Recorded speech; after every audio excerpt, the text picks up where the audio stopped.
بسم اللہ الرحمن الرحیم۔ سورہ یوسف، اس کی آیت نمبر 21 اور 22، اس کا ترجمہ اور مختصر تفسیر ہم پڑھتے ہیں۔ یہ درس نمبر ہے 6۔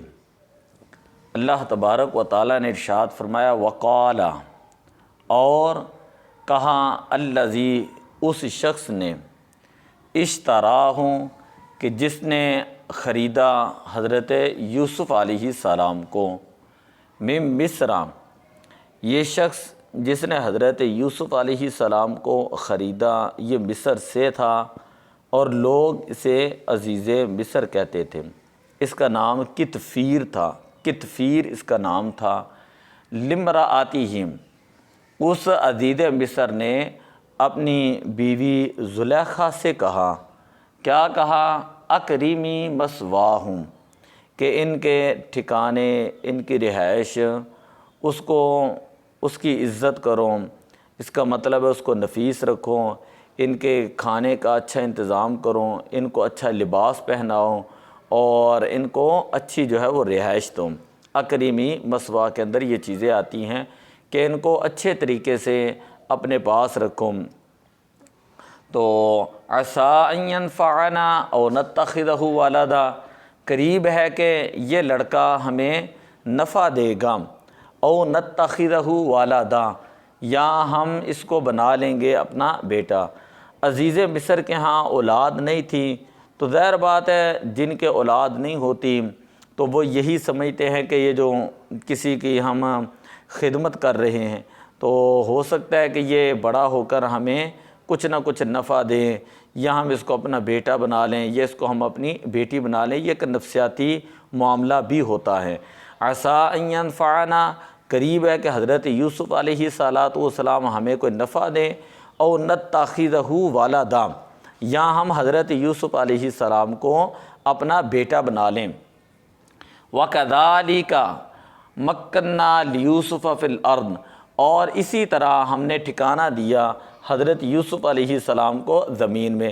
کس طرح؟ کاف جو تشبیہ کے لیے ہے، جس طرح اللہ تبارک و تعالیٰ نے حضرت یوسف علیہ السلام کو قتل سے بچایا، جس طرح اللہ تبارک و تعالیٰ نے حضرت یوسف علیہ السلام کو مصر کے اندر پہنچایا، تو فرمایا کہ وَكَذَلِكَ مَكَّنَّا لِيُوسُفَ فِي الْأَرْضِ، اسی طرح ایک وقت آئے گا کہ ہم حضرت یوسف علیہ السلام کو زمین میں ایک قوت عطا کریں گے، ایک حکومت عطا کریں گے، ایک طاقت عطا فرمائیں گے، اور حضرت یوسف علیہ السلام کی مصر کے اندر حکومت ہوگی، مصر کے خزانوں کے اوپر آپ کا کنٹرول ہوگا۔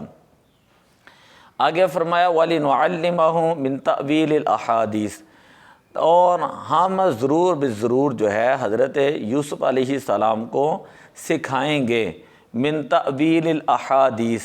احادیث حدیث کی جمع ہے، حدیث بات کو کہتے ہیں، تأویل جو ہے انجام کو کہتے ہیں، کہ باتوں کے انجام کے بارے میں علم، اور بعض نے کہا اس سے مراد خوابوں کی تعبیر کا علم ہے، کہ اسی طرح ہم حضرت یوسف علیہ السلام کو ضرور بالضرور خوابوں کی تعبیر کا علم یا باتوں کے انجام کا علم جو ہے وہ سکھائیں گے۔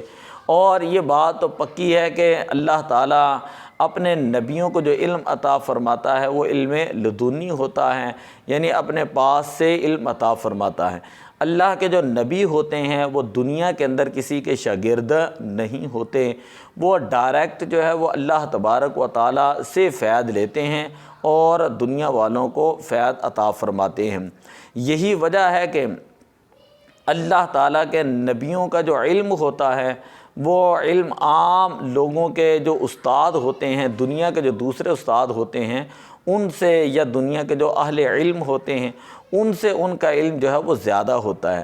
کیوں؟ اس لیے کہ دنیا کے جو ٹیچر ہوتے ہیں انہوں نے دنیا میں کسی سے جو ہے وہ سیکھا ہوتا ہے، دنیا میں جو بھی سیکھنے والا ہے اس نے کسی نہ کسی سے سیکھا ہوتا ہے، ان کے استاد دنیاوی ہوتے ہیں، اور اللہ کے نبی کے جو استاد ہیں وہ اللہ تبارک و تعالیٰ، اللہ تبارک و تعالیٰ خود اپنے نبیوں کو علم عطا فرماتا ہے، جیسا کہ قرآن پاک میں ہے وَعَلَّمَكَ مَا لَمْ تَكُنْ تَعْلَمْ الرحمن علم القرآن، اور حضرت موسیٰ اور خضر علیہ السلام، حضرت خضر علیہ السلام کے بارے میں بھی فرمایا وَعَلَّمْنَاهُ مِن لَّدُنَّا عِلْمًا۔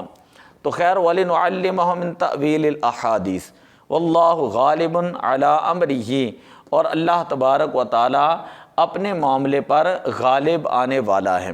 اللہ ہی کا امر جو ہے وہ غالب رہنے والا ہوتا ہے، اللہ ہی کا حکم نافذ ہونے والا ہوتا ہے۔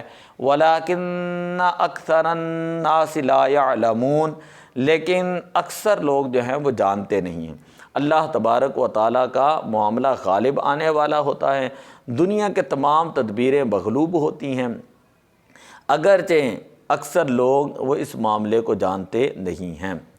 وَلَمَّا بَلَغَ أَشُدَّهُ، جس وقت حضرت یوسف علیہ السلام اپنی جوانی کی قوت کو پہنچے، بعض نے کہا کہ ان کی عمر مبارک 18 سال ہوئیں، بعض نے کہا ان کی عمر مبارک 20 سال ہوئیں، بعض نے کہا ان کی عمر مبارک 30 سال ہوئیں۔ آتَيْنَاهُ حُكْمًا وَعِلْمًا، ہم نے حضرت یوسف علیہ السلام کو حکمت عطا فرمائی اور علم عطا فرمایا۔ حکمت اس سے مراد یہ ہے کہ بعض علماء نے کہا کہ اللہ تعالیٰ نے حضرت یوسف علیہ السلام کو درست فیصلے کرنے کی، درست بات کرنے کی صلاحیت عطا فرمائی تھی، اور علم سے مراد اللہ تعالیٰ نے حضرت یوسف علیہ السلام کو خوابوں کی تعبیر کا علم عطا فرمایا۔ وَكَذَلِكَ نَجْزِي الْمُحْسِنِينَ، اسی طرح ہم جزا دیتے ہیں، بدلہ دیتے ہیں نیکوں کا۔ ہاں، جو نیک لوگ ہوتے ہیں اللہ تبارک و تعالیٰ ان کو اسی طرح جزا عطا فرماتا ہے، اللہ تبارک و تعالیٰ ان کی غیبی مدد فرماتا ہے۔ دعا ہے اللہ تعالیٰ ہمیں قرآن پاک پڑھنے، سمجھنے، عمل کرنے کی توفیق عطا فرمائے۔